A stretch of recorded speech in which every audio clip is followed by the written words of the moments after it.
ఈరోజు మనం మన ఫేవరెట్ పర్సన్ మొన్నే బౌన్సింగ్ స్టోన్ తగిలిన మన జగన్మోహన్ రెడ్డి గురించి కొన్ని విషయాలు మాట్లాడుకుంటాం. మీకు అందరికీ తెలుసు, ఆంధ్ర రాష్ట్రంలో తీర ప్రాంతం అంటే ద కోస్ట్ లైన్ ఆల్మోస్ట్ 972 కిలోమీటర్లు తీర ప్రాంతం ఆంధ్ర రాష్ట్రంకు ఉంది. భారతదేశంలోనే అతి పెద్ద తీర ప్రాంతం ఉన్న రాష్ట్రం ఆంధ్ర రాష్ట్రం. మరి అంత పెద్ద తీర ప్రాంతం ఉందన్న రాష్ట్రాన్ని జగన్మోహన్ రెడ్డి ఊరికే వదులుతాడా? కళ్ళు పడకుండా ఉంటాయా? పాపం మా చంద్రబాబు నాయుడు గారు, నేను పాపం అని ఎందుకు అంటున్నానంటే, చంద్రబాబు నాయుడికి పెద్ద కళ్ళుండింది సిబిఎన్ గారికి. ఈ తీర ప్రాంతాన్ని గేట్వే ఆఫ్ ఇండియా చేయాలనుకున్నాడు. ఒక గేట్వే ఆఫ్ ఇండియా ముంబైలో ఉంది, ఒక గేట్వే ఆఫ్ ఇండియా ఈ తీర ప్రాంతాన్ని ఒక గేట్వే ఆఫ్ ఇండియా చేయాలని ఒక కళ, ఒక కాన్సెప్ట్తో వచ్చాడు. ఒక డెవలప్ చేయాలి, ఈ తీర ప్రాంతాన్ని మనం ఎంత బాగు చేస్తే అంత రెవెన్యూస్ వస్తాయి, ప్రజలకి ఉద్యోగాలు వస్తాయని ఆయన ఒక విజన్లో, చంద్రబాబు గారి విజన్ అది, గేట్వే ఆఫ్ ఇండియా చేయాలని చంద్రబాబు నాయుడు గారు చాలా ఆలోచించారు. కానీ 2019లో ముఖ్యమంత్రి అవ్వంగానే జగన్మోహన్ రెడ్డి కళ్ళు పడకుండా ఉంటాయా? 972 కిలోమీటర్స్ కోస్ట్ లైన్ తీర ప్రాంతం జగన్మోహన్ రెడ్డి కళ్ళు పడకుండా ఉంటాయా?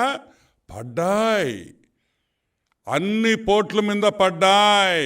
అప్పుడే స్టార్ట్ అయింది ఏమని, గేట్వే ఆఫ్ జగన్ చేయాలని.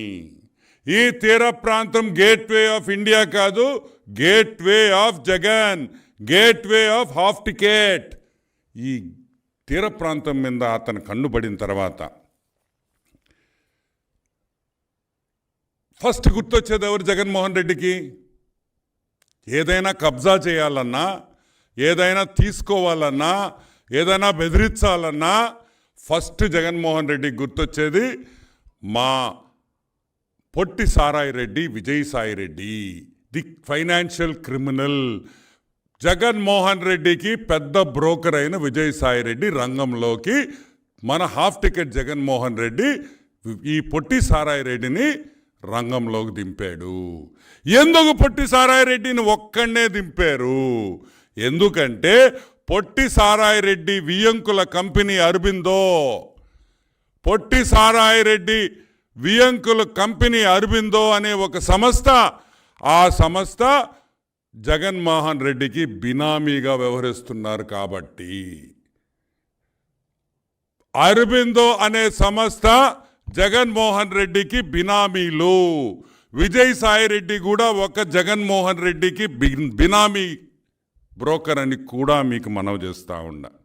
ఓకే, సో విజయసాయి రెడ్డి రంగంలోకి దిగేశాడు.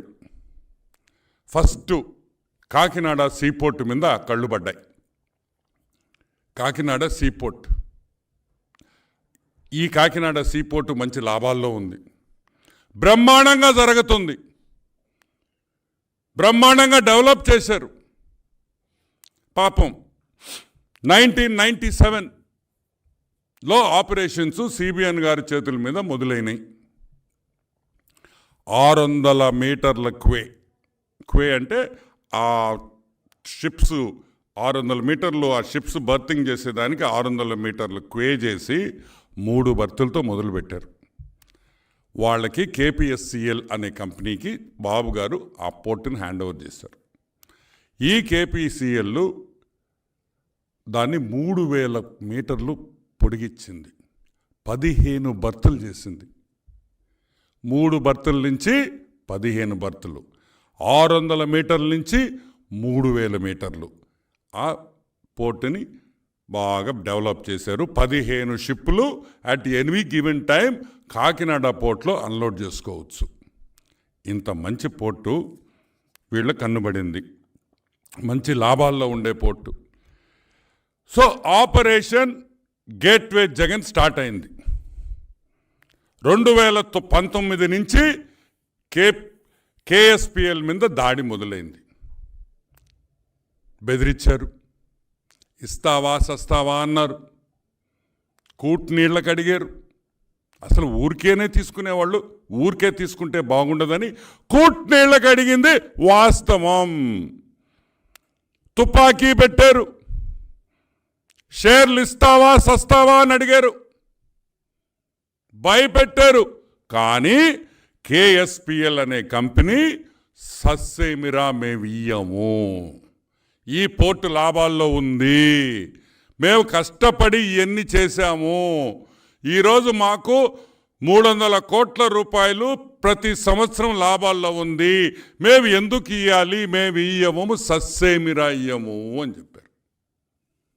ఏం చెప్పారు? సస్సేమిరా ఈ పోర్ట్లో వాటా మేము ఇవ్వము.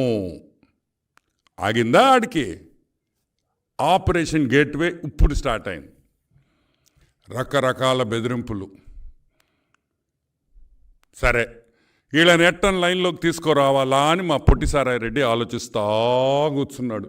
మావోడు క్రిమినల్ కదా, మామూలుడు ఇంత ఉంటాడు కానీ ఓరే నాయనో వాడు స్కెచ్ చేశాడంటే నాకేస్తాడు ఎవరినైనా సరే, గుర్తుపెట్టుకోండి. ఏం చేశాడు పొట్టిసారాయ రెడ్డి? ఒక ఆడిట్ పెట్టించాడు. ఒక ఆడిట్